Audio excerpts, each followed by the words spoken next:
திராவிட நாடு எங்கேன்னு சொல்லி அனந்தநாயகிங்கிற காங்கிரஸ் எம்எல்ஏ கேட்டாங்க. என்ன பதில் என்ன கருணாநிதி சொன்ன பதில் என்ன தெரியுமா? நாடாவை அவிழ்த்து பாவாடையை விலைக்கு அங்கே பார் தெரியும் திராவிட நாடு. அவர் சொன்னது உண்மை, அது மட்டுமே சொல்லியிருக்காரு. திருக்குறள் தங்க தாம்பலத்தில் தட்டில் வைத்த மாலம்னு சொல்லியிருக்காரு. அப்புறம் சுப்பிரமணிய பாரதியார், அவர் வாவேசு ஐயர், அவர் நீலகண்ட பிரம்மச்சாரி எல்லாரும் களத்துக்கு வந்துட்டாங்க சார். இவர் விபச்சார விடுதியை விட்டு வெளியே வரல, அது தெரியுமா? அங்கதானே போய் படுத்துட்டு இருந்தாரு. வெள்ளைக்காரன் காலை கழுவி குடிச்சிட்டு இருந்தாலும் அவர் ஒரு ஆளு. சுதந்திரம் வேண்டான்னு சொன்ன ஆளு. லாகூர்ல போய் அந்த கேடு கெட்டவனை பார்த்து நீ பாகிஸ்தானி கேளு, நான் திராவிடஸ்தான் கேட்கிறேன்னு சொன்னாலும் இவரு கேட்டு வண்டி ஏறி போயிட்டு வந்தது வரலாறு. பிறகு இதுக்கெல்லாம் எப்படி திருமாவளவன் முட்டு கொடுக்க போறாரு? கனிமொழி எப்படி இதுக்கு முட்டு கொடுக்க போறாங்க? இது எப்படி சரின்னு சொல்ல போறாங்க? சுதந்திரம் மட்டும் கிடைக்கலன்னு இன்னைக்கு இவங்க முதலமைச்சரா உட்கார்ந்து இருக்க முடியுமா? கனிமொழி இப்படி பேசிட்டாலே முடியுமா? ஈவேராவை ரோல் மாடலாம் எடுக்க முடியுமா சார்? கனிமொழியை போக சொல்லுங்க சார். ஏதாவது ஒரு கல்யாணம் விட்டு போவாங்கல்ல, தந்தை பெரியார் போல தான் வளர்த்த மகளையே கல்யாணம் பண்ணி பல்லாண்டு வாழ்கன்னு வாழ்த்திட்டு வர சொல்லுங்க. செருப்பு கலத்தி அடிக்க மாட்டாங்க. ஒன்றும் வேண்டாம் சார், எங்க அப்பா மாதிரி வாழுங்க அப்படின்னு 3 பொண்டாட்டி கட்டி வாழுங்கன்னு சொல்லிட்டு வாழ்த்த முடியுமா சார்? திமுகவில் கோயிலுக்கு போற இந்துக்கார ஒரு வயல எனக்கு ஓட்டு போட வேண்டாம்னு அறிவிக்க சொல்லுங்க. கனிமொழி இன்னைக்கு சர்ச்சைக்கு போற ஒருத்தனை எனக்கு திமுகவுக்கு ஓட்டு போட வேண்டிய அவசியம் இல்லை, அறிவிக்க சொல்லுங்க. இன்னைக்கு அந்த கேள்வி அப்படி படப்படன்னு ஒரு 2-3 கேள்வி தான், பல வேகமாக நான் சொல்கிறேன் கேளுங்க. இவரின் யாரு? ஈவேராவின் உண்மையான தந்தை பெயர் என்ன? கனிமொழியிட்ட கேட்டு சொல்லுங்க எனக்கு. இவர் யார்? ஈவேரா தாயை வப்பாட்டியாக வைத்திருந்த வெங்கட்ட நாயக்கரின் பூர்வீகம் எது? இதை கேட்டு சொல்லுங்க. கிருஷ்ணசாமி, கண்ணம்மா ஆகிய இருவரும் யாருக்கு பிறந்த பிள்ளைகள்? இதை கேட்டு சொல்லுங்க. ஈவேரா 5ஆம் வகுப்பு படிக்கும் போது இடுப்பை கிள்ளியதால் இவரை செருப்பால் அடித்த ஆசிரியர் பெயர் என்ன? இப்படி ஒரு 11 கேள்வி அவர் கேட்டிருக்காரு. இதெல்லாம் கனிமொழிகிட்ட முதல் தெரியுமான்னு கேள்வி சொல்லுங்க.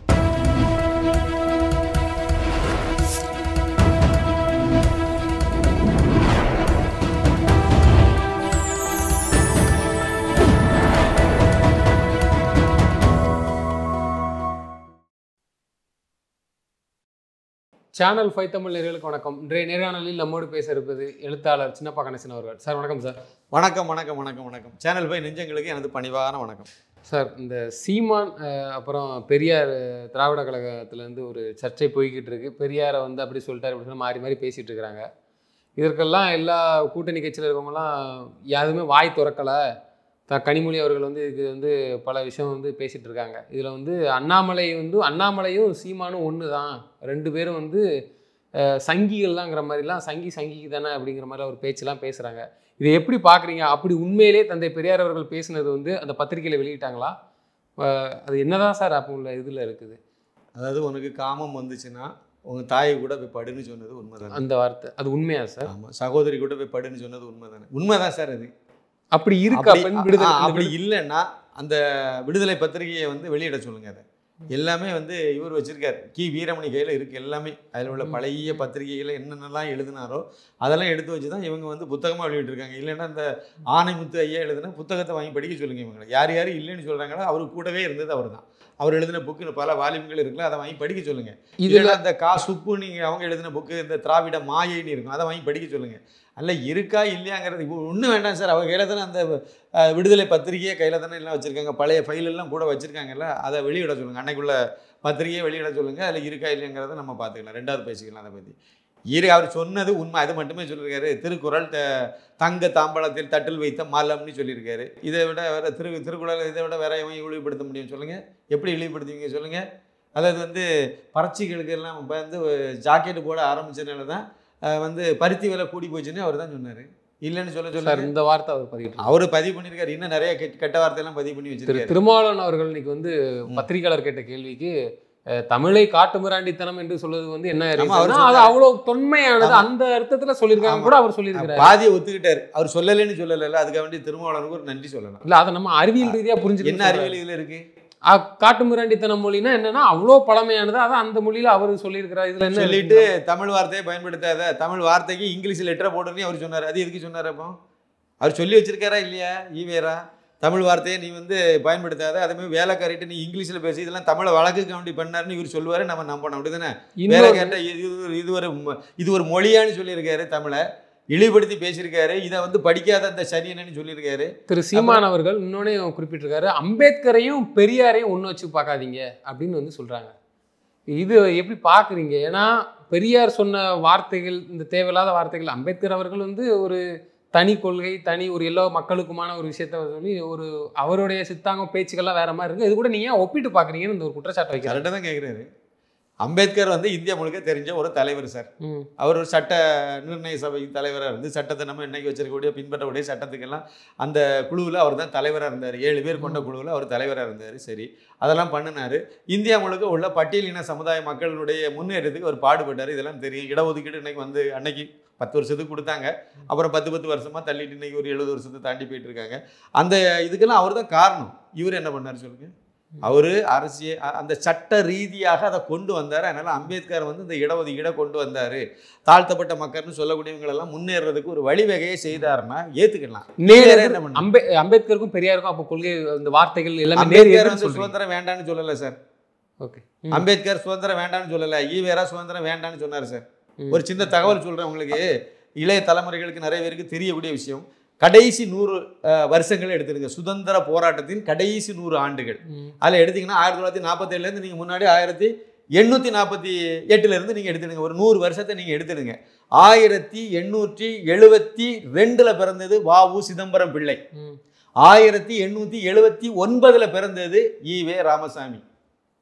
1881 பிறந்தது வ.வே.சு. ஐயர். 1882 பிறந்தது சுப்பிரமணிய பாரதியார். 1884 பிறந்தவர் வந்து சுப்பிரமணிய சிவா. 1886 பிறந்தவர் வந்து வாஞ்சிநாத ஐயர். 1889 பிறந்த நீலகண்ட பிரம்மச்சாரி. 1891 பிறந்தவர் வந்து ஜெய்ஹிந்த் செண்பகராமன் பிள்ளை. அந்த வ.உ. சிதம்பரம் பிள்ளைக்கும் இந்த ஜெய்ஹிந்த் செண்பகராமன் பிள்ளைக்கும் இடையில அத்தனை பேரும் பிராமணர்கள் தான். இவங்க தான் 1900 முற்பகுதியில் 900 பிறகு சுதந்திர கனலை வந்து பற்ற வச்சு தென்னகத்தில் ஒரு பெரிய எழுச்சியை உருவாக்குனது இவங்க தான். நான் அதுக்கு 2வது ஒரு பேரை சொன்னோம்ல, ஈ.வே. ராமசாமி. அவர் 1879 பிறந்தார்ல. இதுல நிறைய பிராமணன் சொல்லியிருப்பேன். அந்த அது அவங்க எல்லாத்துக்கும் முன்னோடி அவர் தானே, வயசுல மூப்பு அவர் தானே. வ.உ. சிதம்பரம் பிள்ளையிலேருந்து 7 வயசு கம்மி, அவ்வளவுதானே. இவர் என்ன பண்ணிட்டு இருந்தார்? 1906 வந்து வ.உ. சிதம்பரம் பிள்ளைகள் வந்து சுதந்திர போராட்டத்தை வந்து உச்சகட்டத்துக்கு கொண்டு போயிட்டார். கூடவே இருந்தது சுப்பிரமணிய சிவா, அப்புறம் சுப்பிரமணிய பாரதியார், அப்புறம் வ.வே.சு. ஐயர், அப்புறம் நீலகண்ட பிரம்மச்சாரி எல்லாரும் களத்துக்கு வந்துட்டாங்க சார். இவர் விபச்சார விடுதியை விட்டு வெளியே வரல. அது தெரியுமா? முத அங்கதானே போய் படுத்துட்டு இருந்தாரு. இவரவே சுதந்திர போராட்ட வீரர்னு கட்டமைப்பீங்க. அதை நாங்கள் நம்பிக்கணும், எல்லாரும் ஏற்றுக்கணும். அது ஒவ்வொன்றுக்கும் ஒவ்வொரு காலத்துக்கு ஒரு காரணத்தை சொல்லிட்டு அழுவீங்க. இல்லை, கனிமொழி அவர்கள் குறிப்பாக என்ன சொல்லிக்கிறாங்கன்னா, எந்த காலத்திற்கு பெரியார் அவர்கள் எதற்காண்டி அதெல்லாம் பயன்படுத்த நீங்கள் அதை அறிவுபூர்வமாக பார்க்கணும். சும்மா எடுத்தங்கன்னு சொல்லக்கூடாது. அன்னைய சூழ்நிலை பெண் அடிமைத்தனம் அன்னைக்கு அதே பாயிண்ட் தான். பிராமணர்களுக்கு எதிராக ஒரு அடக்குமுறை அப்படிலாம் அன்னைக்கு உள்ள காலகட்டத்தில் இப்போ நான் சொன்ன பார்த்தீங்களா, இத்தனை பிராமணர்கள் வந்து சுதந்திரத்துக்கு ஆதரவாக சுதந்திரம் வேணும்னு சொல்லி போராடினாங்கல்ல. போராடி வெள்ளைக்காரனுக்கு ஒரு சிம்ம சொப்பனமாக இவங்க மாறினாங்களா, இவங்க லீட் பண்ணாங்க. எல்லா சமுதாயத்துக்கும் பங்களிப்பு இருக்கு. ஆனால் நம்மளெல்லாம் வழிகாட்டி கூட்டிட்டு போன சுதந்திர போராட்டத்தை வழி நடத்தினால நிறைய பேர் பிராமணன். அதை தான் நான் சொல்றேன், மறுபடியும் சொல்றேன். 1908 வந்து வ.உ. சிதம்பரம் பிள்ளையை கைது பண்ணாங்க. அதனால ஒரு தென்னகத்தில் குறிப்பாக நம்ம மாவட்டங்களில் வந்து இன்னும் சொல்ல போனால் உங்கள் மாவட்டம்னு எடுத்துக்கலாம். தூத்துக்குடி நெல்லை தான், நெல்லை ஏரியா தான். அது தூத்துக்குடி நெல்லை சேர்ந்து தான் இருந்துச்சு. நெல்லையில் தான் அது புயலே மையம் கொண்டது. அவரை கைது, அதாவது சுப்பிரமணிய சிவாவும் வ.உ. சிதம்பரம் பிள்ளையும் கைது பண்ணி நெல்லையில் தான் முதல் அடைச்சாங்க ஜெயிலில். பெரிய கொந்தளிப்பு ஆகிட்டு துப்பாக்கி சூடு நடந்தது. 4 பேர் செத்து போயிட்டாங்க, இளைஞர்கள். அதில் வெளியே வந்த ஒருத்தர் தான் வாஞ்சிநாதன். அவர் ஐயரு, மணி அடிச்சுட்டு பூஜை செய்துட்டு கூடிய பரம்பரை. அதுதானே உண்மை. அவர் எதுக்கு சார் துப்பாக்கி பயிற்சி எடுத்தார்? அவர் துப்பாக்கி பயிற்சி கொடுத்தது வ.வே.சு. ஐயர். அவர் ஒரு ஐயர், பாண்டிச்சேரியில் உட்காந்துட்டு துப்பாக்கி பயிற்சி கொடுத்தாரு. இவரை அந்த வாஞ்சிநாதன் விடுதலை போராட்டத்துக்கு உள்ள இழுத்துட்டு வந்தவர் நீலகண்ட பிரம்மச்சாரி. அவர் ஒரு பிராமணன். இவ்வளவு பிராமணர்கள்லாம் வந்து கடைசியில் ஆஸ் கலெக்டரை சுட்டு கொண்டுட்டார். வாஞ்சிநாதன் வந்து மணியாட்சியில் வச்சு சுட்டு கொண்டுட்டார். அவரும் கடைசியில் வந்து தன்னைத்தானே சுட்டு தியாகம் பண்ணிட்டார். இப்போ இவர்கள்லாம் முன்னெடுத்துனதா பெரியார் என்ன செஞ்சாருன்னு கேட்குறீங்க? இல்லை, அன்னைக்கு அந்த ஆஸ் கலெக்டர் சுட்டது தான் லண்டன்ல போய் இடிச்சுது, இடியா விழுந்துச்சு. அங்க இருந்து வெள்ளைக்காரன் எவனும் இங்க வரமாட்டேன்னு சொல்றான். இங்க இருக்கவெல்லாம் உடனே நான் ஊருக்கு போறேன்னு பெட்டி கட்டுறேன்னு சொல்றான். அந்த அளவுக்கு வெள்ளைக்காரனுக்கு வந்து இந்த சுதந்திர இதுல ஒரு பெரிய ஒரு இதை உருவாக்குனது வாஞ்சிநாத ஐயர். அவருக்கு என்ன மரியாதை கொடுத்து வச்சிருக்காங்க. இவங்க எதுக்கு அந்தந்த காலகட்டம்னு சொல்றாங்களே, அதுக்கு அந்த காலகட்டம் என்னன்னா, பிராமணன் வந்து முழுக்க முழுக்க வெள்ளைக்காரனை துரத்தி அடிக்கையில முழு ஈடுபாடோட இருந்தான், லீடு பண்ணி போனான். அவன் வெள்ளைக்காரனால அவனை எதிர்கொள்ள முடியல. அதுக்கு ஒரு கொஞ்சம் கொத்தடிமைகளை அங்க உருவாக்கினான். அதுல முக்கியமான ஒரு ஆளு ஈவேரா. வெள்ளைக்காரன் காலை கழுவி குடிச்சிட்டு இருந்ததில் அவர் ஒரு ஆளு, சுதந்திரம் வேண்டான்னு சொன்ன ஆளு. இதுக்கு பிறகு இன்னும் 2 தகவலை சொல்லிடுறேன். அந்த வாஞ்சிநாத ஐயரை வந்து இப்போ என்ன லெவலில் இவங்க சுதந்திர போராட்ட வீரர்கள் எல்லாம் நாங்கள் கட்டி காப்பாற்றணும்னு இந்த திராவிடியா மாடல் அரசாங்கத்திலேருந்து சொல்லிட்டு இருக்காங்களே. இப்போ கூட சட்டசபையில் முதலமைச்சர் சொல்லியிருக்காரு, நாங்கள் வந்து சுதந்திர போராட்ட வீரர்கள் எல்லாம் நாங்கள் கவனிக்கிறோம் வைக்கிறேன்னு சொன்னாங்கல்ல. அந்த வாஞ்சிநாத ஐயருடைய சமாதி எங்கே இருக்கு? யாருக்காவது தெரியுமா? சமாதி இருக்கா முத தெரியுமா? கிடையாது. வெள்ளைக்காரன் இவனை தூக்கி பிடிச்சி பேசிட்டு கிடக்கிறாங்க. வெள்ளைக்காரன் வந்து வாஞ்சிநாதனுடைய உடலை வெட்டி கண்டம் துண்டமாக்கி நாய்க்கும் கழுகுக்கும் நான் போட்டு போயிட்டான். அன்னைக்கு போட்டு போயிட்டான். ஆனால் ஆஸ் கலெக்டருக்கு வந்து தூத்துக்குடியில், உங்கள் மாவட்டத்தில் தான் தூத்துக்குடியில் போய் ஒரு நினைவு மண்டபம் கட்டி வச்சிருக்கா. அந்த சாலைக்கு பேர் என்ன தெரியுமா? வாவு சிதம்பரம் பிள்ளை பேரில் இருக்கு அந்த சாலை. அந்த சாலையில் வாஞ்சிநாத ஆஸ் கலெக்டருக்கு ஒரு நினைவு மண்டபம். இவங்க ஆட்சிக்கு வந்த உடனே அந்த நினைவு மண்டபத்தை போய் புதுப்பிச்சாங்க சார். வெள்ளைக்காரன் கட்டினா ரைட்டு, இவங்களுக்கு என்ன அலுவல் எங்க புதர் மாண்டி அதை மாற்றணும். கேட்டீங்கன்னா அதை நீங்கள் வேற ஏதாவது அரசு அலுவலகத்துக்கு நமக்கு பயன்படுத்தியிருக்கணும். அதை விட்டுட்டு அதை புதுப்பிக்க நம்ம வரி பணத்திலிருந்து தூக்கி கொடுத்தாங்க. வாஞ்சிநாதனுடைய பிறந்தநாள் நினைவு நாளுக்கு என்னைக்காவது ஒரு நாள் இந்த திராவிடியா மாடல் முதலமைச்சர் போய் மாலை போட்டுருக்கதை நீங்கள் பார்த்துருக்கீங்களா? ஒரு போட்டோ வச்சு ஒரு மாலை போட துப்பு கட்ட அரசாங்கம் இது. இவங்க வந்து நமக்கு பாடம் நடத்திட்டு இருக்காங்க. ஒன்றும் கிடையாது. ஈவேரா அப்படிங்கிற ஒரு கட்டமைப்பு சார். அவர் முதல் தமிழனே கிடையாது. சரி, திராவிட கழகம்னு எதுக்கு ஆரம்பிச்சாங்க சொல்லுங்க, அதை அந்த வரலாறு சொல்லுங்க. அதான் நான் கேட்கணும்னு நினைச்சேன். இன்னொன்று, பெரியாருடைய நூலெல்லாம் நாட்டுடைமை ஆக்க வேண்டியது தானே? அப்போ எல்லாம் வரும்ல, ஏன் நாட்டுடைமை ஆக்கலன்னு சொல்லி ஒரு கேள்வி இருக்குது. அதை எப்படி பார்க்குறீங்க? அது ஒரு பக்கம். நீங்கள் வந்து கருணாநிதியுடைய புக்கெல்லாம் நாட்டு உடைமை ஆக்கிட்டீங்க, இதெல்லாம் கொண்டு வந்துட்டீங்க. அண்ணாதுரையுடைய புக்கெல்லாம் நாட்டு உடைமை எல்லாம் கொண்டு வந்துட்டீங்க. ஈவேருடைய புக்கை ஏன் நாட்டு உடைமை ஆக்கல? அதான் இந்த கேள்வியை பல தடவை கேட்குறோம். அதான் இப்போ எல்லாருமே கேட்குறாங்க. ஆமா, அது ஏன் ஆக்கல? அப்படி நாட்டு உடைமை ஆக்கப்பட்டுச்சுன்னா எல்லா விஷயங்களும் வெளியில வரும். அப்படி இல்லை, அது இன்னைக்கு வெளியே தான் எல்லாம் இருக்கு. அங்கே ஒன்றும் மறைக்க ஒன்றும் கிடையாது. நாட்டு உடைமை ஆக்கிச்சுன்னா கி வீரமனுடைய கடை வந்து வியாபாரம். அதாவது ஒரு குற்றச்சாட்டை வைக்கும்போது நம்ம பெரியார் இதெல்லாம் பேசினாரு சொல்றோம். அதே நேரத்தில் அவங்க தீக்காக்காரங்க வந்து ஒரு ஆதாரத்தை காமிக்கும் போது அவங்க வச்சிருக்க பத்திரிகையில அது இல்லாத மாதிரியான ஒரு செயல்கள் இல்லாத மாதிரி எல்லாத்துக்கும் ஆதாரம் விடுதலை பத்திரிகையில் அவர் எழுதுன இது அவங்க சொல்றாங்க. அதை எடுத்து வெளியே போடுங்க. நீங்க விடுதலை பத்திரிகைகள் 1900 இதுல வந்துச்சு. நான் ஒண்ணு சொல்றேன். ஒரு கேள்வி கேட்டேன். திராவிட கழகம்னு எதுக்கு ஆரம்பிச்சாங்க? 1947 காலையில வந்து இவங்க வந்து வைக்கிறாங்க திராவிட கழகம்னு ஒன்று ஆரம்பிக்கணும். அது ஆரம்பிக்கல, நம்ம ஒரு இயக்கத்தை ஆரம்பிப்போம்னு முடிவு பண்றாங்க. யாரெல்லாம்? அண்ணாதுரை, ஒரு ஈவேரா தான் லீடர். அவருக்கு தலைமையில் மற்றவங்க எல்லாம் சேர்ந்து ஒன்று ஆரம்பிக்கிறாங்க. காலையில தமிழர் கழகம்னு ஆரம்பிச்சிட்டாங்க. காலையில தமிழர் கழகம், காலையில தமிழர் கழகம்னு ஆரம்பிச்சுட்டு மத்தியானம் சோறெல்லாம் தின்னுட்டு யோசிக்கிறாங்க. ஈவேரா சொல்றாரு, ஏயா நான் வந்து தமிழனே கிடையாது, கன்னடத்துக்காரன், நீ ஆந்திராக்காரன், தெலுங்குக்காரன், அவனும் தெலுங்குக்காரன். இப்படி சுற்றி இருந்த முன்னணி தலைவர் எல்லாம் தமிழனே இல்லை. ஏதோ 1-2 பேர் இருக்காங்க. பாக்கி எல்லாருமே முன்னணி தலைவர்கள் எல்லாமே ஒன்று கர்நாடகா இல்லைன்னா ஆந்திரா. இப்படி ஆந்திராக்காரனும் தெலுங்குக்காரனும் கன்னடத்துக்காரனும் வந்து தமிழர் கழகம்னு வச்சா நம்மளை காரி துப்புவானா? துப்ப மாட்டானா? செருப்பு கலத்தி அடிச்சு விடுவானா? அடிக்க மாட்டானா? எப்படி ஏற்றுக்குவான் தமிழன்? அப்போ என்ன செய்ய? அடுத்த இது உடனே சாயந்தரம் மத்தியானத்துக்கு மேலே சாப்பிட்டுட்டு அடுத்த அமர்வில் அந்த தமிழர் கழகங்கிறத திராவிடியா கழகம்னு மாற்றினாங்க. உண்டா இல்லையான்னு சொல்லுங்கள். இது காரணம் சொல்லுங்க. திராவிடம்ங்கிறதே தமிழ் கிடையாதுல்ல சார். அப்புறம் என்ன திராவிடம் அப்படிங்கிறது? திராவிட கழகம். திராவிடங்கிறது என்னது? சமஸ்கிருதம். நீங்க சமஸ்கிருதத்துக்கு எதிராக பேசணும்னு சொல்லி மைக்கு முன்ன வச்சு சீமான் இப்படி பேசுறதுக்கே காரணமே பெரியார் தான் அப்படின்லாம் சொல்றாங்க. அதுல அதுக்கு கனிமொழியோட ஸ்டேட்மெண்ட் இது அவங்க வந்து அவர் வந்து இந்த மாதிரி எல்லாம் படிச்சதுனால பேசுறாரு. இல்ல, அந்த மாதிரி வாய்ப்பை கொடுத்ததே தந்தை பெரியார் தான். அவர் என்ன வாய்ப்பு கொடுத்தாரு? அவர் என்ன வாய்ப்பு கொடுத்தாரு? இல்லை, இவ்வளவு தைரியமா பேசுறதுக்கு, மேடையில ஏறி பேசுறதுக்கும், மேடை பேச்சில் பேசுறதுக்கும், மைக்கு முன்னாடி பேசுறதுக்கும் வாய்ப்பு, அப்படி ஒரு உரிமையை பெற்றுக் கொடுத்தே தந்தை பெரியார். அவர் எங்க போய் உரிமை வாங்கி கொடுத்தார்? வெள்ளைக்காரன்ட்ட வாங்கி கொடுத்தாரா? வெள்ளைக்காரனு காலக்கழிவு தான் இவர் பிழைப்பு நடத்திட்டு நடந்தாரு. அதில் பெருமையாக வேற பேசிக்கிட்டாங்க. இன்னைக்கு வரைக்கும் அதை பேசிக்கிட்டு இருக்காங்க. வெள்ளைக்காரனுக்கு தான் இவர் எல்லாமே பண்ணார். சுதந்திரம் அடைந்த போது 1947 ஆகஸ்ட் 15 வந்து அன்னைக்கு வந்து இவர் கருப்பு தினமாக அறிவித்து அதை கடைபிடிச்சார். அதுக்கு முன்னாடி இவருக்கு வெள்ளைக்காரனுக்கு லெட்டர் எழுதினார். நீ வந்து இந்தியா முழுக்க வேண்டாலும் சுதந்திரம் கொடுத்துக்க, ஆனால் வந்து இந்த மதராஸ் ராஜஸ்தானியை மட்டுமாவது நீ லண்டன்ல இருந்தே ஆட்சி செய்யணும்னு சொன்னார். காந்தியாருக்கு பைத்தியம் பிடித்து விட்டது, நாடு சுதந்திரம் அடைந்து விட்டால் நம்ம ஒரு குண்டூசி கூட செய்ய முடியாதுன்னு சொன்னாலும் தான் ஈவேரா இப்படியெல்லாம் சொன்னார். கடைசியில் அதை மீறி சுதந்திரம் கொடுக்கும்போது அதை விட இன்னொரு கொடுமையும் பண்ணார்.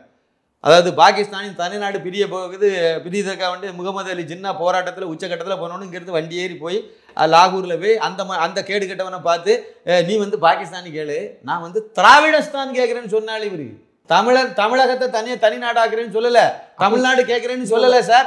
திராவிடஸ்தான் வார்த்தை. பாகிஸ்தானை பிரிச்சு நீ கேளுங்க, நீ கொண்டு ஒட்டுமொத்த இந்தியாவும் திராவிட இல்ல, தமிழகத்தை தனியா பிரிச்சு, தமிழகத்தை தமிழன் இருக்கக்கூடிய தமிழகத்தை தனியா பிரிப்பாங்களாம். இவரு பிரிச்சு திராவிடஸ்தானா நான் கேட்கிறேன்னு சொன்னால்தான் இவரு வண்டி ஏறி போயிட்டு வந்தது வரலாறு. பிறகு இதுக்கெல்லாம் எப்படி திருமாவளவன் முட்டு கொடுக்க போறாரு, கனிமொழி எப்படி இதுக்கு முட்டு கொடுக்க போறாங்க, இது எப்படி சரின்னு சொல்ல போறாங்க, அவர் சொல்லணும்னு சொல்லி அதெல்லாம் வேண்டாம் சார். 1947 சுதந்திரம் அடைஞ்சது. இவர் சாகிறது வரைக்கும் சுதந்திர தினத்தை கருப்புத்தனமா கரை பிடிச்சாரா இல்லையா? இன்னைக்கு வரைக்கும் அந்த திராவிடியா கழகம் வந்து சுதந்திர தினத்தை அன்னைக்கு என்ன வேலை பார்த்துட்டு நடக்கிறாங்க, கருப்புத்தனமா தான் கடைபிடிச்சிட்டு இருக்காங்க சார். திமுக என்ன பண்ணிச்சு சார்? 2011 வரைக்கும் திமுகவினுடைய தலைமை அலுவலகமான அண்ணா அறிவாலயத்தில் தேசிய கொடியை ஏத்தினதே கிடையாது சார். 2011 வரைக்கும். அதுக்கு முன்னாடி கட்சி அலுவலகத்தில் தேசிய கொடி ஏற்றிருக்காங்க. எல்லா கட்சியிலும் சுதந்திர தினத்தை அன்னைக்கு தேசிய கொடி ஏற்றுவாங்க. நீ பாஜக கம்யூனிஸ்டுக்கு போங்க, அண்ணா திமுக எல்லாம் தாராளமாக ஏற்றுவாங்க. எல்லா கம்யூனிஸ்ட் ஆஃபீஸுக்கே போங்க சார், காங்கிரஸ் ஆஃபீஸுக்கு போங்க, எல்லா அலுவலகத்திலையும் இப்போ ஆகஸ்ட் 15 வரும்ல, இல்லைன்னா ஜனவரி 26 வரும்ல, அன்னைக்கு பாருங்க எல்லாருமே தேசிய கொடி ஏற்றிடுவாங்க. அதை குறிப்பாக சுதந்திரத்தை அன்னைக்கு கட்டாயம் தேசிய கொடி எல்லாரும் ஏற்றிடுவாங்க. திமுக அலுவலகத்தில் 2011 வரைக்கும் ஏற்றல. அதுக்கு முன்னாடி பல தடவை கருணாநிதி முதலமைச்சரை வேற அவர் இருந்திருக்காரு. இப்படியெல்லாம் இருந்த கட்டாயம் இருக்கா கட்சி அலுவலகத்துல தேசிய கொடி ஏற்றணும் அப்படிங்கிறது? கட்டாயம் கிடையாது. அவங்களுடைய தேச பற்று என்னங்கிறத நம்ம பார்த்துக்கிடுவோம்ல. அதுக்கு ஒரு சுதந்திரத்தை அன்னைக்கு ஒரு தேசிய கொடியை ஏற்றுறதுக்கு துப்பு கட்ட ஒரு கட்சி எப்படி வந்து இந்த நாட்டை வந்து நேசிக்கும், அதில் அதை நீங்கள் பார்க்கணும்ல. அதுக்கு பிறகு வேற வழி இல்லாமல் ஏற்றுனாங்க. அது பிறகு தேசிய கொடி ஏற்றினது யாரு? சாகிறது வரைக்கும் கருணாநிதி வந்து ஏற்றவே இல்லை. அவர் உயிரோடு இருந்தது வரைக்கும் அண்ணா அறிவாலயத்தில் போய் தேசிய கொடி அவர் ஏற்றினதே கிடையாது. அதுக்கு இடையில ஏற்றினது எல்லாமே இந்த ரோட் சைடு பாரதின்னு ஒருத்தர் இருக்காரு தெரியுமா, அறிவாலய பிச்சைக்காரன் என்று அழைக்கப்படுகின்ற RS பாரதி தான் வந்து அப்போ போய் கொடி ஏற்றிட்டு தெரிஞ்சாரு. 2020 வந்த உடனே நம்ம அடுத்த வருஷம் நடக்கக்கூடிய சட்டமன்ற தேர்தலில் மக்கள் எல்லாம் நமக்கு திமுக ஓட்டு போடுவாங்க, நம்ம முதலமைச்சர் ஆகணும், நம்ம வந்து எல்லாருக்கும் மனசுலையும் நம்ம இடம் பெறணுங்கிறதுக்காக ஸ்டாலின் போய் தேசிய கொடி ஏற்றினாரு. என்ன மரியாதை கொடுத்தாரு? தேசிய கீதம் இசைக்கப்பட்டதா? நான் கேட்குறேன். அன்னைக்கு ஒரு சல்யூட் அடிச்சாரான்னு கேளுங்க. அது பழைய வீடியோ எடுத்து நீங்கள் பாருங்கள், கேட்க வேண்டாம், எடுத்து பாருங்க. இவ்வளவுதான் அவங்களுடைய லட்சணங்கள். இவங்க வந்து தேசபக்தியை பற்றும் மற்ற விஷயங்களை பற்றி நம்ம பேசுகிறாங்க. இன்னொரு முக்கியமான விஷயம் உங்களுக்கு சொல்கிறேன். 1947 சுதந்திரம் அடைஞ்சது, எல்லாத்துக்கும் நல்லா தெரியும். திமுகவுடைய இந்த சுதந்திரத்தில் அவங்களுடைய பங்களிப்பு என்னங்கிறதுக்கு உங்களுக்கு சரியாக இருக்கும். 1879 பிறந்தவர் ஈவே ராமசாமி நாயகர். அவர் வந்து 1947 வரும்போது அவருக்கு 68 வயசு, பழுத்த ஒரு தேர்ந்த ஒரு ஆளாயிட்டார். 1909 பிறந்தது CN அண்ணாதுரை. அவர் வந்து 1947 வரும்போது அவருக்கு 32 வயசு, அவரும் நல்ல இளைஞன் ஆயிட்டார். 1924 பிறந்தது மு கருணாநிதி. அவருக்கு வந்து 23 வயசு, சுதந்திரம் அடையும் போது 1947 சுதந்திரத்துக்கு இந்த கோஷ்டிகள் என்ன மண்ணவாரி போட்டுச்சா சொல்லுங்க. பொது வாழ்க்கையில இருந்தாங்க சார்.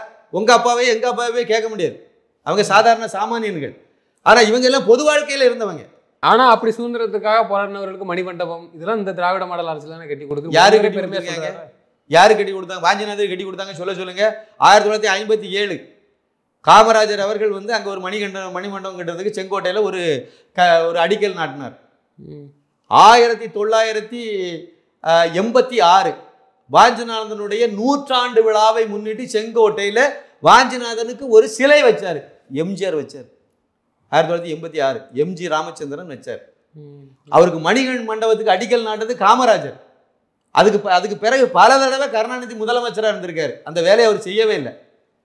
2013 செல்வி ஜெயலலிதா முதலமைச்சராக இருந்தபோது அதை கட்டி முடிச்சு அதை திறந்து வச்சாங்க. இப்போ என்ன நடந்துட்டு இருக்கு தெரியுமா? செங்கோட்டைக்கு போவீங்கல்ல, உங்கள் ஊர் பக்கம் தானே, அங்கே போங்க, ரத்த கண்ணீர் வரும். வாஞ்சிநாதனுக்கு அங்கே ஒரு நினைவு மண்டபம் இருக்குது, அதுக்கு உள்ளே போய் பாருங்கள். அவருக்கு ஒரு மார்பளவு சிலை மட்டும்தான் இருக்கும், வேறு எதுவுமே இருக்காது. உள்ள ஒரு ஃபோட்டோ வச்சுருப்பாங்க. சமுத்திரத்துக்கும் சுதந்திரத்துக்கும் என்ன சம்மந்தம் சொல்லுங்கள்? அங்கே வந்து முஸ்லீம்கள் ஃபோட்டோவெல்லாம் வச்சு அந்த தென்காசி மாவட்டத்தில் உள்ள, அதாவது சுதந்திர போராட்ட வீரனவை வெள்ளைக்காரனை வந்து போட்டு தள்ளினாள், இன்னும் ஆஸ் கலெக்டர் சுட்டு கொன்னாள், அன்னைக்கு பெரிய புரட்சியை பண்ணாள் வாஞ்சிநாதன். அதில் 15 பேர் சம்மந்தப்பட்டிருப்பாங்க. அந்த வெள்ளைக்காரனுடைய ஆவணப்படி 15 பேர் அதில் வந்து அக்யூஸ்டுகள், அதாவது கொலை குற்றவாளிகள். அதில் முதல் குற்றவாளி நீலகண்ட பிரம்மச்சாரி. இதேமாதிரி நிறைய வரும். 9 பேர் பிராமணன், 5 பேர் வெள்ளாளர். இவங்களுடைய ஃபோட்டோவெல்லாம் அதில் வைக்கணுமா வேண்டாமா? இவங்க தான் அந்த போராட்டத்தை கொண்டு வந்தவங்க. அதில் சம்மந்தப்பட்டதில் வாஞ்சிநாதனோடு தொடர்புடைய ஆட்கள் ஒரு ஃபோட்டோவும் கிடையாது. அங்கே சம்மந்தம் இல்லாத சமுத்திரம் இவர் எவருக்கு ஃபோட்டோவும் இல்லாமல் அங்கே கொண்டு வச்சுட்டு முஸ்லீம்களெல்லாம் அதில் வச்சுருப்பாங்க. வச்சுட்டு அதில் ஒரு போர்டு, அப்புறம் வந்து 4 டேபிள் தினசரி பத்திரிகைகள். ஒரு புக்கு வாஞ்சிநாதனை பற்றி அங்கே கிடையாது. உள்ளவே பார்த்தீங்கன்னா வாஞ்சிநாதன் ஒரு ஃபோட்டோ எடுக்கலான்னு போய் நின்னா இந்த பக்கம் கருணாநிதிக்கு மண்டை தெரியுது, இந்த பக்கம் ஸ்டாலினுக்கு மண்டை தெரியுது. இவங்களுக்கு அதுக்கு என்ன சம்பந்தம் சொல்லுங்க? அந்த வாஞ்சிநாதனை ஜாதி வெறியன்னு கட்டமைச்சிட்டு இன்னைக்கு வரைக்கும் கட்டமைச்சிட்டு இருக்காங்க. எது? இந்த திராவிட கழகம் தான் கட்டமைச்சிட்டு கிடக்கு. புத்தகம் எழுதிட்டு கிடக்காங்க சார். வாஞ்சிநாதன் வந்து இது ஜாதி வெறியன். அவங்க அக்ரஹாரத்து வழியாக ஒரு பட்டியலின சமுதாய பெண்ணை வந்து கர்ப்பிணி பெண்ணை ஆஸ்பத்திரி கொண்டு போனாங்க பிரசவத்துக்காக. அதை வந்து வாஞ்சிநாதன் தடுத்து விட்டான். அதனால வந்து ஆஸ்கலேட்டர் வந்து அவனை சவுக்கு எடுத்து அடிச்சாரு, சாட்டை எடுத்து சவுக்கு எடுத்து அடிச்சாரு. அந்த கோபத்துல வாஞ்சிநாதன் வந்து ஆஸ்கலேட்டரை சுட்டு கொண்டுட்டான். எவ்வளவு பெரிய மோசடி இது! அயோக்கியத்தனம் உச்சம். அதுல உச்சம். ஒரு விஷயம் தெரியுமா?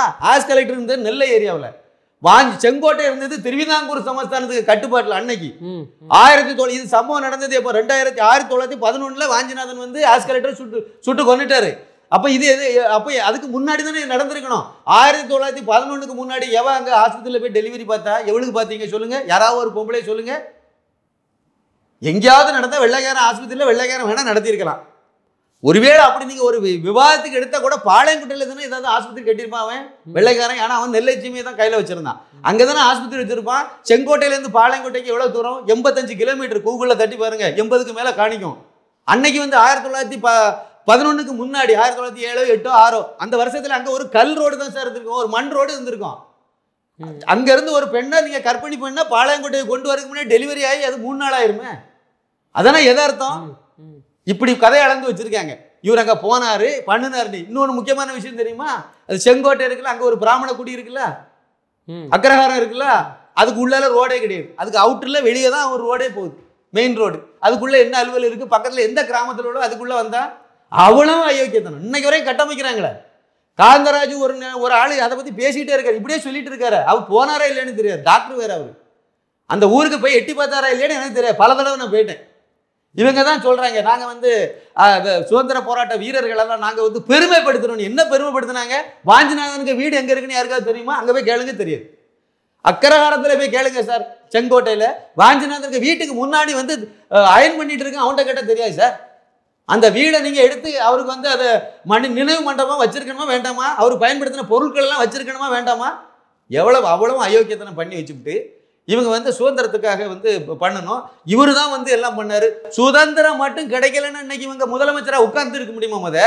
கனிமொழி இப்படி பேசிட்டாலே முடியுமா? அப்புறம் ஈவேரா தான் பண்ணார். ஈவேரா சுதந்திரமே வேண்டாம்ல சொன்னாரு. அப்புறம் பெண் அடிமைத்தனத்துக்கு அவர் பாடுபட்டார். என்ன பெண் அடிமைத்தனத்துக்கு பாடுபட்டாரு? பெண் உரிமைக்காக குரல் கொடுத்தாரா? சீமான் வந்து இப்ப பேசுது காரணம் எல்லாம் அண்ணாமலை பேசுது காரணம் ஈவே ராமசாமி நாயக்கர் அப்படின்னா அப்புறம் காமராஜர் ஒரு பள்ளிக்கூடமும் திறக்கலையோ? பெரியார் திடல் தமிழர்களின் அறிவாலயம் அப்படின்னு சொல்லி அட்டப்படத்துல விகடன்ல தீகா வீரமணி படம் போட்டு வருது. அது பெரியார் திடல் எனக்கு தெரிஞ்சு தமிழர்களின் அறிவாலயம். எனக்கு தெரிஞ்சு நீங்க அதை நல்ல நோண்டுனீங்கன்னா அது ஆக்கிரமிப்பு செய்யப்பட்டதாக இருக்கலாம். அப்படிதான் வந்து நான் தினத்தந்தி அலுவலகத்தில் அங்கே தங்கிய வேலை பார்த்தேன். மாலை மலரில் வேலை பார்த்தேன். தினத்தந்தியில் தான் மேலே தான் நான் தங்கியிருந்தேன். அந்த நீங்கள் சொல்கிறீங்களா பெரியார் திடல்னு சொல்லி, அதுக்குள்ள தமிழர்களின் அறிவாலயம். ஆமாம், தமிழர்களின் அறிவாலயம் இல்லை, அப்படிதான் அந்த அட்டைப்படத்தில் போட்டிருக்கு, விகடனில் போட்டு பெரியார் திடல் தமிழர். ஒரு விஷயம் தெரியுமா? அதுக்குள்ள ஒரு பெரிய கல்யாண மண்டபம் இருக்கு. அதில் கல்யாணம் நடத்துகிற நிறைய பேர் மார்வாடிகள். இதுக்கு என்ன சொல்ல போறிய? அதுக்குள்ளே நான் கல்யாணம் நடத்துறதுல அவன் வந்து இந்து சம்பிரதாயப்படி அவன் விருப்பப்படி எல்லா இந்த விநாயகர்லாம் வச்சு தான் அவன் வந்து கல்யாணத்தை நடத்திட்டு இருக்கான். உள்ளே போகும்போது வந்து கல்யாணத்துக்காக வேண்டிய வரவேற்பு இதெல்லாம் வைப்பாங்க. எல்லாம் பொண்ணு மாப்பிள்ளை போட்டோவெல்லாம் போட்டு அதில் விநாயகர் படத்தையும் வச்சு எல்லாம் மங்களகரமாக ஒரு இந்து கல்யாணம் எப்படி நடக்குமோ அந்த இந்து கல்யாணம் தான் அங்கே நடக்குது சார். நிறைய கல்யாணம் பல லட்சம் ரூபா அதுக்கு வாடகை. அதுக்கு என்ன சொல்ல போறிய? அதுக்குள்ளே எழுப்புதல் கூட்டம் நடத்திட்டு இருக்காங்க வந்து கிறிஸ்தவ மசினரி கும்பல்கள் எல்லாம். இதுக்கு என்ன சொல்ல போறிய? கடவுள் காட்டுமுறாண்டினி அங்கே ஒரு எழுப்புதல் கூட்டங்க சார் அதுக்குள்ளே நடக்குது சார். இல்லைன்னு சொல்லுங்க கி வீரமணி. அதுக்குள்ளே நடந்துட்டு இருக்கு எழுப்புதல் கூட்டம். அந்த கூட்டம் இந்த கிறிஸ்தவ மத மாற்றத்துக்கான கூட்டம் இருக்குல்ல, இதெல்லாம் அங்கே நடந்துட்டு இருக்கு. அவ்வளவு நீங்க அங்கே போன யாரு கனிமொழிக்க ப்ராப்பர்ட்டி ஒன்று இருக்குல்ல, அண்ணா அறிவாலயம்ங்கிற பேர்ல தமிழர்களின் தலைமை அலுவலகம்னு சொல்றாங்கல்ல, இதுக்கு பின்னாடி ஒரு கல்யாண மண்டபம் வச்சிருக்காங்க. அண்ணா அறிவாலயத்துக்கு பின்னாடி அங்கே ஒரு கல்யாண மண்டபம் இருக்குல்ல, போய் பாருங்க அங்கே இருக்கு. அது வாடகைக்கு கொடுக்குறாங்க. அதுக்குள்ளால நான்வெஜ் கிடையாது தெரியுமா? அதாவது என் உணவு என் உரிமை எல்லாம் சொல்லுவாங்க. அங்கே அதாவது ஒரு முஸ்லீம் கல்யாணத்தை நடத்த சொல்லுங்க, நான்வெஜ் சமைச்சு வச்சு அந்த கல்யாணத்தை அங்கே நடத்த சொல்லுங்க பார்ப்போம். திருச்சியில் ஒரு கல்யாண மண்டபம் இருக்குது. திமுகவினுடைய தலைமை திருச்சி அலுவலகத்தில் பின்னாடி ஒரு கல்யாண மண்டபம் வச்சுருக்காங்க. அதோட சேர்த்து ஒரு கல்யாண மண்டபம் இருக்குது. அதில் நான்வெஜ் சமைக்கலாமான்னு கேட்டு சொல்லுங்கள்.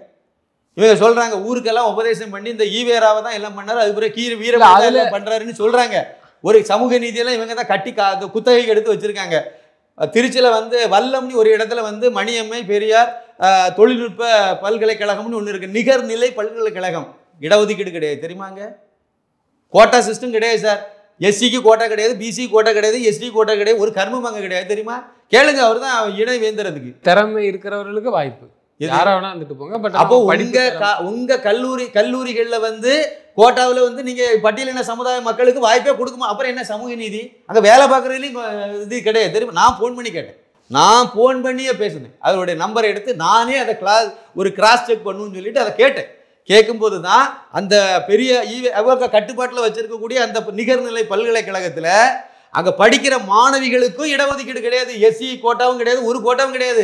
அங்கே வேலை பார்க்குறாங்க பாருங்க ஆசிரியர்கள், அலுவலர்கள் அவங்களுக்கும் இடஒதுக்கீடே கிடையாது. ஏக இடஒதுக்கீடுன்னு சொல்லிட்டு நடக்கிறாங்க. இதெல்லாம் வந்து திருமாவளவனுக்கு தெரியுமானே முதல் அவர்கிட்ட கேட்டு சொல்லுங்க. இன்னொரு விஷயம், அதிமுக சேர்ந்தவர்களும் விஜய் புதுசாக கட்சி ஆரம்பிச்சிருக்கக்கூடிய தாவேகா அவர்களும் பெரியாரை வந்து கொள்கை தலைவராக வச்சுக்கிட்டு அவங்களே மௌனமா இருக்கிறான்னு சொல்லி ஒரு குற்றச்சாட்டை வைக்கிறாங்க. அறவேக்காடுங்க. அவரை பற்றி தெரிஞ்சிருந்தேன்னா வந்து காரி துப்பிட்டு இப்போ தான் சீமானுக்கே தெரிய ஆரம்பிச்சிருக்கு. கொஞ்ச நாள் கழிச்சு அவருக்கு தம்பி ஜோசப் விஜய்க்கும் தெரிய ஆரம்பிக்கும், அவ்வளோதான். ஈவேரா யார் சார்? ஈவேராவை ரோல் மாடலாக எடுக்க முடியுமா சார்? கனிமொழியை போய் சொல்லுங்க சார். ஏதாவது ஒரு கல்யாணம் விட்டு போவாங்கல்ல, தந்தை பெரியார் போல தான் வளர்த்த மகளையே கல்யாணம் பண்ணி பல்லாண்டு வாழ்கன்னு வாழ்த்திட்டு வர சொல்லுங்க. செருப்ப கலத்தி அடிக்க மாட்டாங்க. ஒன்றும் வேண்டாம் சார், எங்க அப்பா மாதிரி வாழுங்க அப்படின்னு சொல்லி 3 பொண்டாட்டி கட்டி வாழுங்கன்னு சொல்லிட்டு வாழ்த்த முடியுமா சார்? இதெல்லாம் முன்மாதிரியான விஷயமா? அதாவது இவங்களுக்கு வாய் இருக்கு, நமக்கு சொல்றதெல்லாம் பத்திரிகையில எழுதுவாங்கிற தைரியத்தில் என்ன புலம்பிட்டு உலகிட்டு நடக்கிறாங்கன்னு சொல்லுங்க, ஓகே. அந்த சூழ்நிலைக்கு தக்கவாறு அவர்கள் என்ன கருத்து அடிப்படையில் தந்தை பெரியார் அவர்கள் சொன்னாரோ அதை உள்வாங்கக்கூடிய அளவுக்கு, அதை புரிந்து கொள்ளக்கூடிய அளவுக்கு தகுதி இல்லை. ஆனா வந்து அமித்ஷா வந்து டாக்டர் அம்பேத்கரை பத்தி என்ன சொன்னாருங்கிறது இந்த புரிஞ்சு போச்சு. அப்படித்தானே பாராளுமன்றத்தில் அவர் வந்து அம்பேத்கரை பத்தி என்ன சொன்னாருங்கிற புரிஞ்சு போச்சு. எதுக்கு போராட்டம் நடத்தினாங்க? அவர் அம்பேத்கரை இழிவுபடுத்தினாரா? அம்பேத்கரை கொண்டாடுறதே பாஜக தானே. அவர் அம்பேத்கரை லண்டன் வீட்டில் இருந்து மகாராஷ்டிராவில் உள்ள வீட்டில் இருந்து எல்லாமே புதுப்பிச்சு எல்லாமே நினைவு மண்டபம் ஆக்கி அவருக்கு வந்து நிறைய நினைவு மண்டபம் அது இது கெட்டது எல்லாமே மோடி அரசாங்கம் தானே. இப்போ நீங்க சொல்றத வச்சு என்னோட கேள்வி என்னன்னா, இதெல்லாம் ஒரு நாடக கம்பெனின்னு சொல்றேன். பெரியார் அவர்களை விமர்சிச்சதுக்கு திரு கனிமொழி அவர்கள் அதிமுகவும் தாவேகாவும் எதிர்ப்பு தெரிவிக்கல, அவங்களாம் கொள்கை தலைவராக வச்சிருக்காங்கன்னு சொல்றாங்க. அதே மாதிரி திராவிட கழகம் வந்து போராடுது, ஏன்னா அவங்களோட தலைவர். திமுக எந்த விதத்திலையும் நேரடியாக போராட்டம் அறிவிக்கல, தலைவர்கள் பேசுறாங்க. ஆனால் மத்திய அரசு கொண்டு வந்த கல்வி திட்ட முறையில் வந்து மாணவர் அமைப்புல இருந்து போராட்டம் நடத்துறாங்க. பெரியாருக்கு இவங்க மற்றவங்களெல்லாம் சொல்லிட்டு இவங்க ஏன் போராடலன்னு ஒரு கேள்வி வருது இல்லை? அதான் நாடகம். போராட சொல்லுங்க சார். ஈவேராவை தூக்கிட்டு அப்படியே நம்ம ஏரியா திருநெல்வேலி பக்கம் வர சொல்லுங்க, இல்லை கன்னியாகுமரி மாவட்டம் கன்னியாகுமரியில் அங்கே வந்து ஐயா வைகுண்டருடைய கோவில் இருக்குது, உங்களுக்கு நல்லா தெரியும். முக்கியமான பதி வந்து சாமி தோப்பு பதி தான். இப்போ இருக்கையில் முக்கியமானது வந்து சாமி தோப்பு பதியாக இருக்குது. அதில் இருந்து மற்ற பதிகளெல்லாம் இருக்குது. இந்த சாமி தோப்புக்கு அந்த பதியை வச்சு அந்த வைகுண்டர் அவதாரம் அவருடைய இதை வச்சியே பிழைப்பு நடத்தக்கூடிய பால பிரஜாபதி வந்து இந்த சைக்கிள் திருடன் கி வீரமணியை கூட்டிகிட்டு போனார். நாகர்கோவிலிருந்து அங்கே கூட்டிட்டு 2 பேர் எதிர்ப்பு தெரிவிக்காங்களா? அதே சாமி கேளுங்க, கூட்டிட்டு போனார். இவர் எங்க நாகர்கோவிலேருந்து கூட்டிட்டு போனார். அங்கே வந்து இந்துக்காரெல்லாம் திரண்டுட்டான். வழுக்கம்பாறைக்கு அந்த பக்கம் போக முடியல, கொன்றுப்பான். அன்னைக்கு கல் வீசியிருப்பான். அதை வழக்கம்பாறையோட ரிட்டன், அவ்வளோதான்.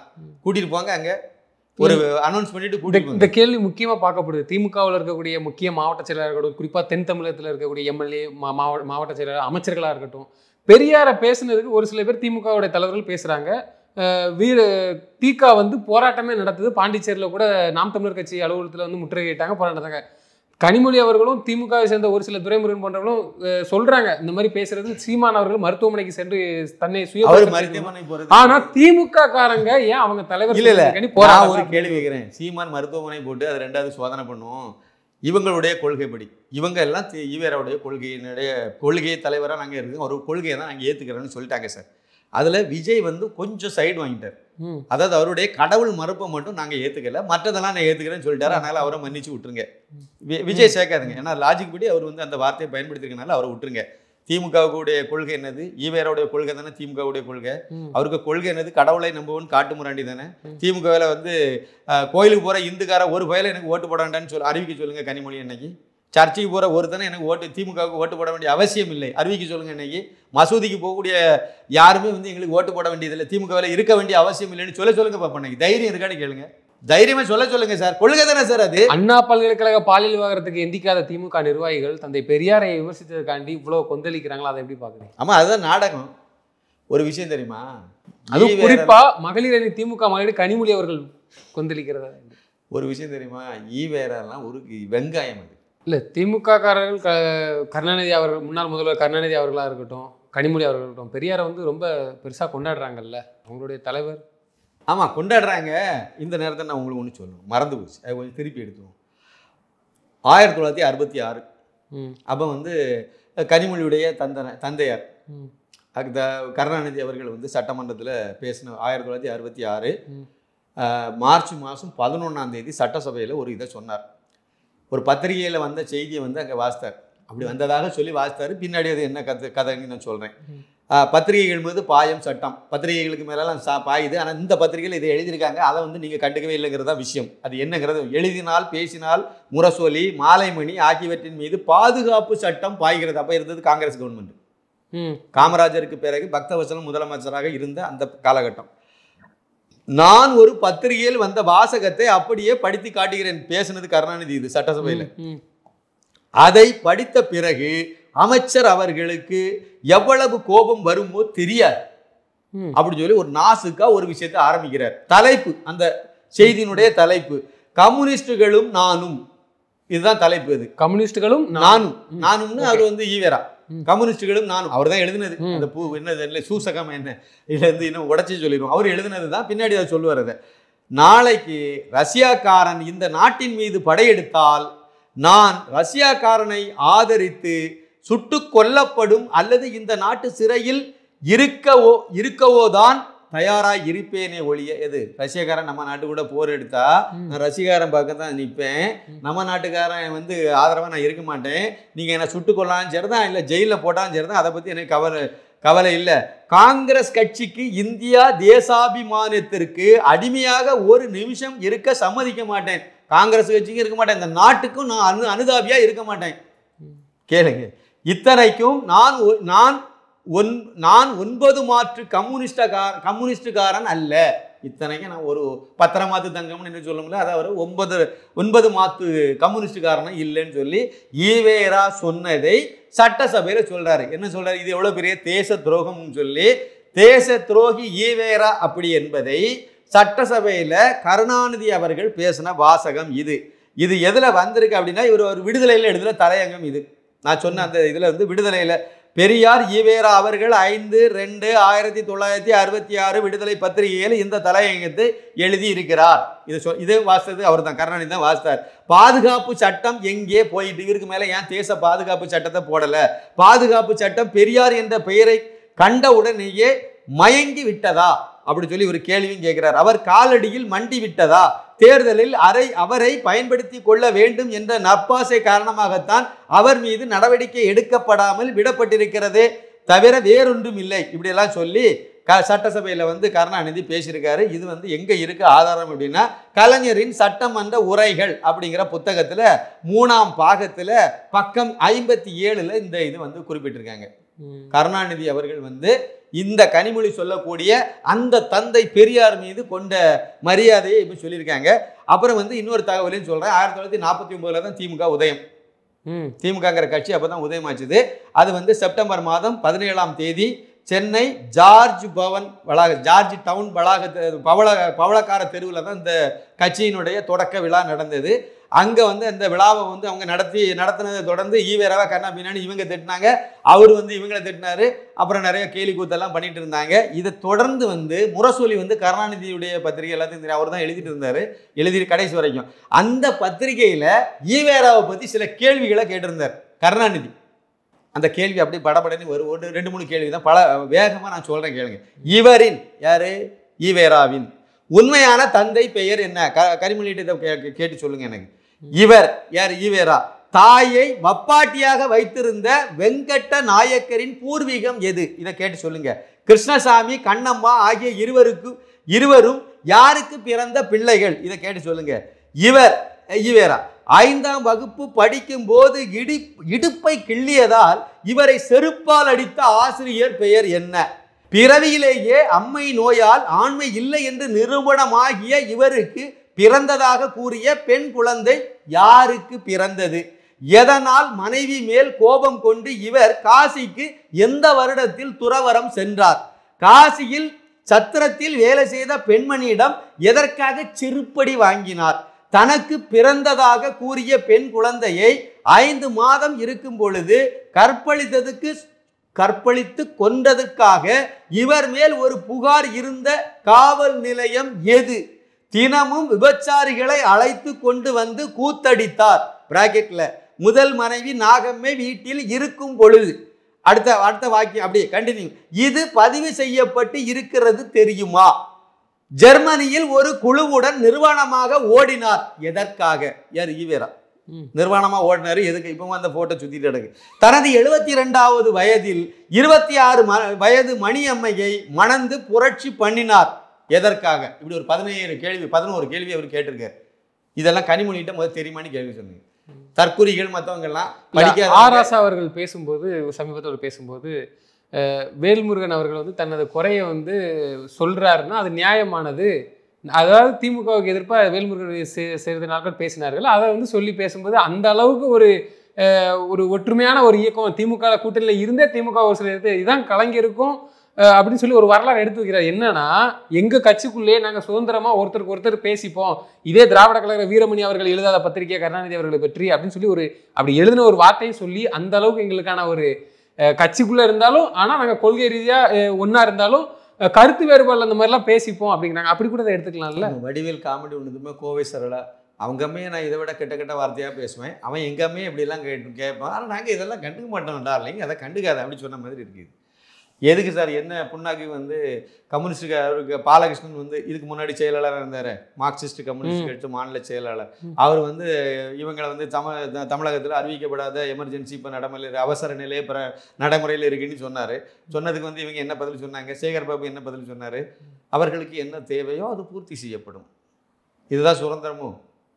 அவங்க எங்களுக்கு ஏன் அனுமதி தரலைன்னு கேட்டாங்களே, அதுக்கு என்ன பதில் சொன்னாங்க? இவங்க மட்டும் வந்து சம்மந்தம் இல்லாமல் கவர்னருக்கு எதிராக போராட்டம் நடத்தணும்னு சொல்லிட்டு நாடு முழுக்க தமிழகம் முழுக்க நடத்தினாங்க. மற்ற எந்த கட்சியை போராட்டம் நடத்துக்கு அனுமதி கொடுத்தாங்க? இதெல்லாம் என்ன கணக்கு? இது கூட்டணி கட்சிக்கு மரியாதை கொடுக்குறேன்னு. அதாவது ஒன்று மட்டும் உண்மை, நம்ம பல தடவை சொன்னேன் தான், வேல்முருகனுக்கு பிஸ்கெட் வரல, எலும்பு துண்டு வரல, அதனால குலைச்சிட்டு நடந்தார். எலும்பு துண்டை போட்டுட்டாங்க, ஆஃப் ஆகிட்டார். திருமாவளவனுக்கு 2 நாளைக்கு முன்னாடி கிடைக்கல, அதனால அவர் வந்து கொந்தளிச்சார். அண்ணா பல்கலைக்கழக மாணவி ஊன்னாரு. அப்படியே சட்டசபையில் போய் நாங்கள் வந்து வெட்டு வைப்பதுக்கு என்னது கவன ஈர்ப்பு தீர்மானம், கவன ஈர்ப்பு இல்லை, ஒத்திவைப்பு தீர்மானம் கொண்டு வந்து நாங்கள் இந்த இதை விசாரிக்கணும் விவாதிக்கணும்னு சொல்லி சபாநாயகர்கள் வந்து பாலாஜி எம்எல்ஏ வந்து நோட்டீஸ் கொடுத்துருக்காருன்னு சொன்னாங்க. 2 நாள் கழிச்சு புஷ்வானா ஆகி போச்சு. ஆனால் நாங்கள் கூட்டணியில் நாங்கள் வந்து விட்டு கொடுக்க முடியுமா அப்படின்னு பேசினார். ஏன்னா அந்த எலும்பு துண்டு வந்து போச்சு, அவ்வளோதானே. வந்துட்டு அதனால் பேச இவெல்லாம் ஒரு கூட்டணி கொள்ளை அடிக்கிறதுக்குன்னு ஒரு கும்பல் ஒன்று சேர்ந்து ஒரு கூட்டணின்னு பேர் வச்சிருக்கு. இதெல்லாம் நீங்கள் இவங்களுக்கெல்லாம் மக்கள் விழிப்புணர்வோடு இருக்காங்க சார். பழைய காலம் இல்லை, அண்ணாதுரை காலம் இல்லை. அட்டுக்கு மொழியில் பேசி எடுப்பான வார்த்தைகள் எல்லாம் போட்டு பாருங்க, செய்கிறது அயோக்கியத்தனம். கடைசியில் பேசுறது மாற்றான் தோட்டத்து மல்லிகைக்கும் மனம் உண்டு. இந்த மாற்றான் தோட்டத்து மல்லிகைக்குங்கிறது பெரிய இலக்கிய வசனமாக போச்சுது. அவர் என்ன வார்த்தையை சொன்னார், அவர் எதுக்கு ஒழுக்கக்கேடான இதுக்கு அவர் நியாயப்படுத்தி பேசுறாருங்கிறது அன்னைக்கு யோசிக்கலை, இன்னைக்கு யோசிக்கிறார். அன்னைக்கு வந்து சொன்னார்ல, பானுமதி வந்து படிதாண்டா பத்தினியும் அல்ல, நானும் முற்றும் துறந்த முனிவனும் அல்ல, முதலமைச்சராக இருந்து அண்ணாதுரை சொன்னார். இப்படிலாம் அன்னைக்கு வியாக்கியானம் பேசிட்டு அலைஞ்சாங்க. இன்னைக்கு அப்படி இல்லை சார். கனிமொழி என் மகள் அல்ல, என் மகள் ராசாத்தி என் மனைவி அல்ல, சட்டசபையில் கருணாநிதி வாசகம் இது. இப்படிலாம் அன்னைக்கு பேசிட்டு அலைஞ்சாங்க. திராவிட நாடு எங்கேன்னு சொல்லி அனந்தநாயகிங்கிற காங்கிரஸ் எம்எல்ஏ கேட்டாங்க. திராவிட நாடு இப்படி தான் இந்த வச்சு பேசி அன்னைக்கே இதை ஆரம்பிச்சிருக்காங்க. பேசிட்டு நடக்கும்போது சொல்லி திராவிட நாடுன்னு சொல்லி அந்த நாடு எங்கே இருக்குன்னு சொல்லி கேட்ட உடனே என்ன பதில் என்ன கருணாநிதி சொன்ன பதில் என்ன தெரியுமா? நாடாவை அவிழ்த்து பாவாடையை விலைக்கு அங்கே பார் தெரியும் திராவிட நாடு. இதை விட கொச்சையான அரசியல் தலைவர்களை பார்க்க முடியுமா? சாக்கடை சார் இவங்கெல்லாம். இவங்களுக்கெல்லாம் வந்து முடிவு காலம் நெருங்கிட்டு இருக்கு. தமிழகத்துக்கு விடிவு காலம் வந்து வரப்போகுது. 2026 முதலமைச்சராக திரு அண்ணாமலை IPS வரப்போகிறார். நிச்சயமா சார். தொடர்ந்து தங்களது கருத்துக்களை பெருமைக்கு நன்றி. மிக்க நன்றி. நன்றி, வணக்கம்.